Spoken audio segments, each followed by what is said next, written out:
The story is set in Iceland, introducing us to Fúsi, an introverted man in his 40s who is overweight, works as ground staff at an airport, and lives with his mother, Fichola. One of his main hobbies is building World War II models in the living room of his apartment. One day, Fúsi buys a remote-controlled car and brings it to his building.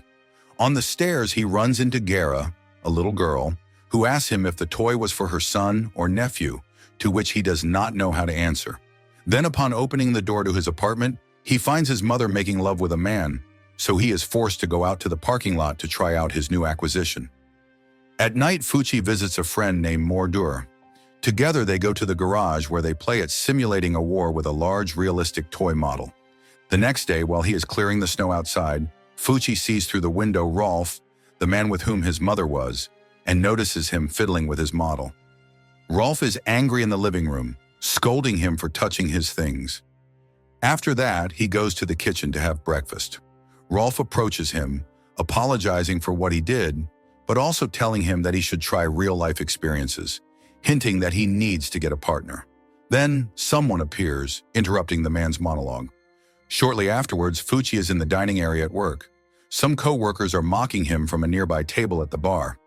One of them takes his headphones, which annoys the protagonist since he wanted to retrieve them, until the co-worker asks him if he is a virgin, provoking resignation in Fúsi.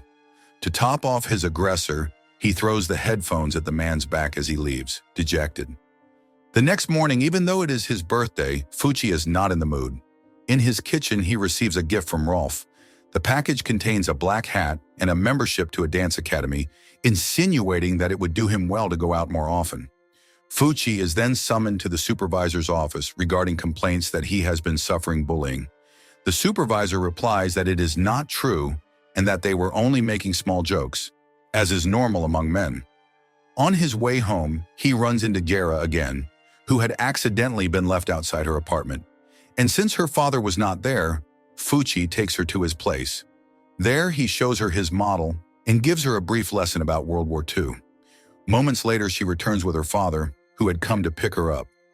As night falls, Fúsi goes to the dance academy against his will.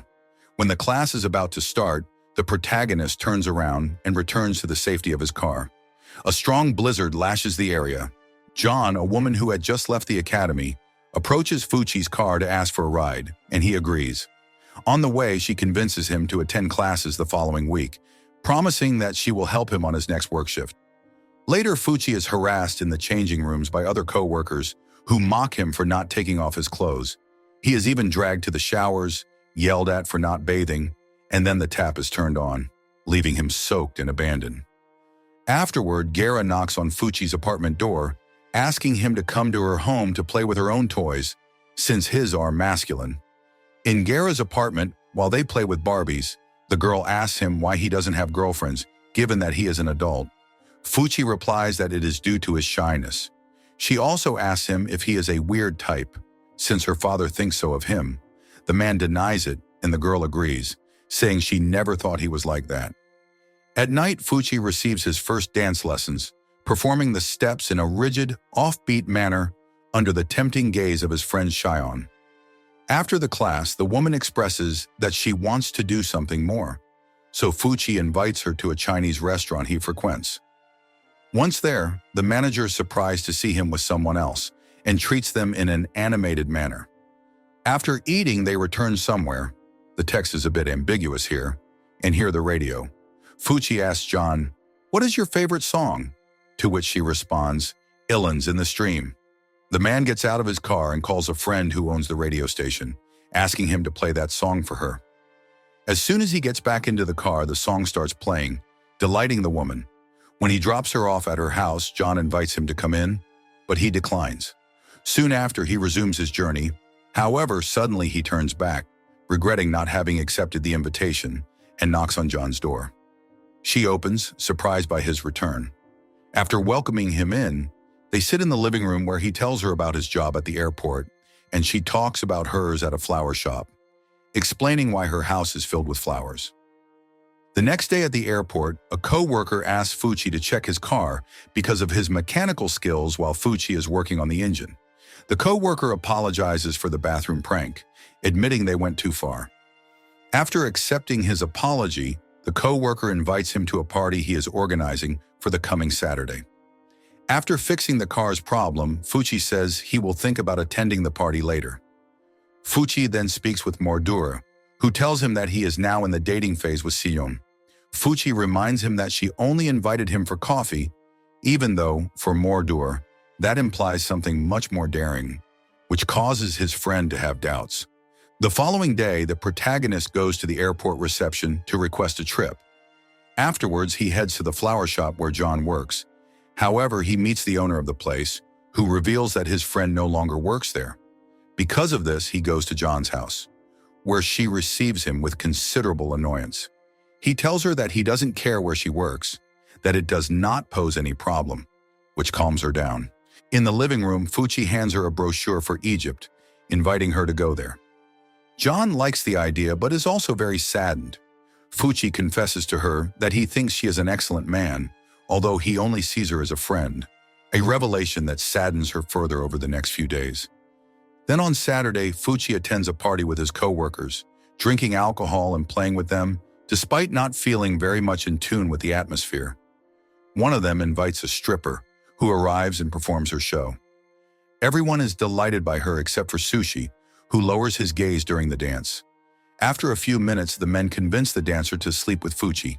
He denies the idea, but they drag him into a room, where he unleashes his anger by beating his aggressors before leaving the scene. The next morning, he calls in sick to work so as not to go. Later, while he is driving in the parking lot, he meets Jera again, who asks him to accompany her. After a short walk with the girl, they return to their building, where her father, along with some police officers, is waiting. Jera's father accuses Fúsi of being a pervert for having taken his daughter, so the police take him to the station. Once there, Fúsi explains his actions to a detective, stating that he was only making a friend for her. As night falls, Fúsi returns to the academy for his next class, performing the steps rather distractedly while searching for John with his eyes, but she is not there. The next day, he plays with his remote-controlled car in the building's parking lot, and soon Jera and a boy approach him. He plays with the car for a moment until his mother, alarmed by him, appears on a balcony and orders him to come inside. Meanwhile, Jera only watches from afar. Her old friend remains at large. On a rainy night, Fúsi breaks into John's house by force. The interior is dark and somewhat abandoned. Eventually, he finds his friend, looking rather depressed, locked in the bathroom, who yells at him to leave. Fúsi ignores her order, taking charge of the house by feeding John's cat and sleeping in the living room. When he wakes up in the morning, he makes breakfast and leaves a plate outside the bathroom. After cleaning the house a bit more, he leaves, noticing that John has not yet touched her food. At work, Fúsi requests a few days off from his supervisor, who grants his request because of his excellent performance. The protagonist then goes back to John's house, preparing another plate of food for her and leaving it outside the bathroom. He sits outside to talk to his friend, telling her that she should eat something. She finally speaks a few words, accusing him of having ruined everything and explaining that she has not been going to work. Fúsi then goes to her workplace, a garbage dump, where he speaks with the site supervisor about his friend's depression. The supervisor shows no compassion, so Fúsi offers to cover her shifts.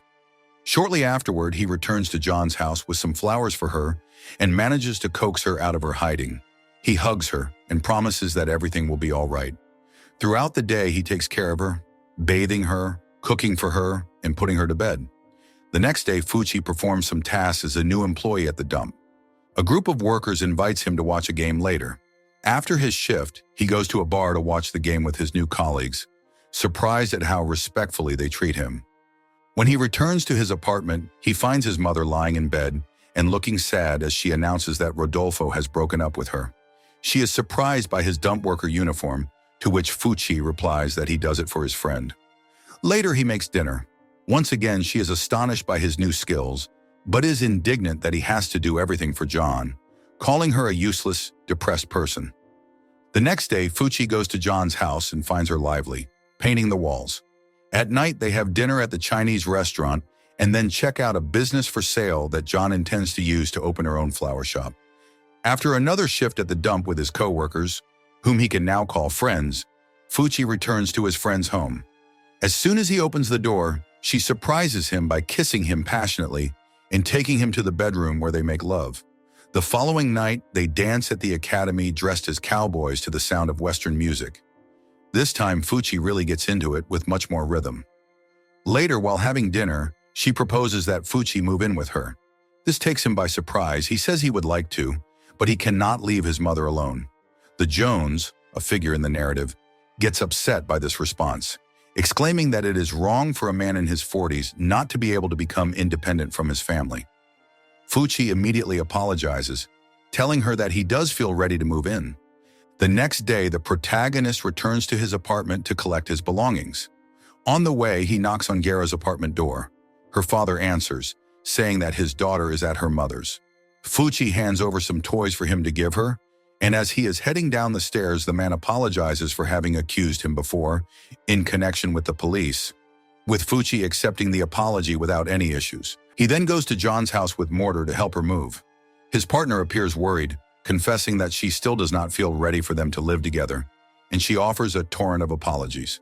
With his head down, Fúsi gathers his things and returns to his apartment, resuming his formerly sad and monotonous life. One day, with Mordor's help, Fúsi cleans and remodels the place where John wanted to open her flower shop. After some time working there, the place becomes spotless. As a final touch, Fúsi writes a letter, placing inside it the key to the new business, and then leaves it in the mailbox at John's house. The next morning, Rusha boards a plane bound for Egypt, his dream trip, but without his beloved companion. As the plane takes off, he admires the view from the windows, sporting a faint smile. If you want interesting movie recaps, like, share, and subscribe to follow us for more movie recaps.